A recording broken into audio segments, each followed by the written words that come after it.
Hello' বন্ধু বান্ধৱীসকল, মোৰ YouTube channel Assam information আজি আপোনালোকৰ বাবে এটি নতুন ভিডিঅ' লৈ আহিছে। ভিডিঅ'টোৰ বিষয় হৈছে দেওবাৰ দিনটোত কিয় স্কুল কলেজ বন্ধ থাকে।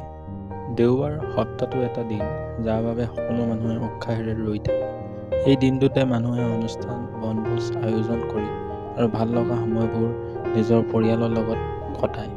কিন্তু কেতিয়াবা আমি জানিবলৈ চেষ্টা কৰোঁনে দেওবাৰ দিনটো কিয় বন্ধ? এই বন্ধৰ দিনটোৰ অন্তৰালত কি ইতিহাস আছে? হয়, দেওবাৰ দিনটো বন্ধ হোৱাৰ অন্তৰালত কিছু কাৰণ আৰু ইতিহাস আছে।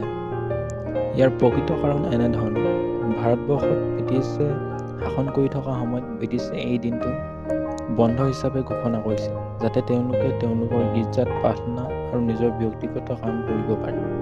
কিন্তু ব্ৰিটিছসকলে এই বন্ধ ভাৰতীয়সকলৰ বাবে দিয়া নাছিল। তেওঁলোকে সপ্তাহটোৰ 7 দিনাই কাম কৰিছিল।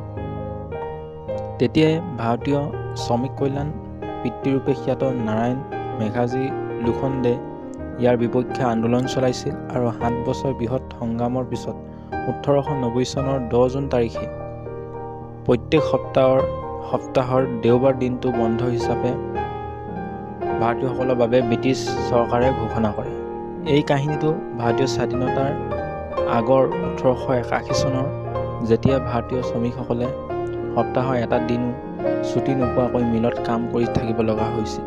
কিন্তু তাৰ বিপৰীতে ব্ৰিটিছসকলে সপ্তাহৰ এটা দিন অৰ্থাৎ দেওবাৰে ছুটি পায়। তেতিয়া ভাৰতীয় মিল শ্ৰমিকসকলে তেওঁলোকৰ শ্ৰমিকৰ নেতা নাৰায়ণ মেঘাজী লোখণ্ডে এই বিষয়ত ব্ৰিটিছ চৰকাৰক অভিযোগ দিছিল, কাৰণ তেওঁলোকৰ মানুহে সপ্তাহৰ দেওবাৰে দিনাই গীৰ্জাত প্ৰাৰ্থনা কৰাৰ লগতে তেওঁলোকৰ ব্যক্তিগত কাৰ্যত ব্যস্ত আছিল।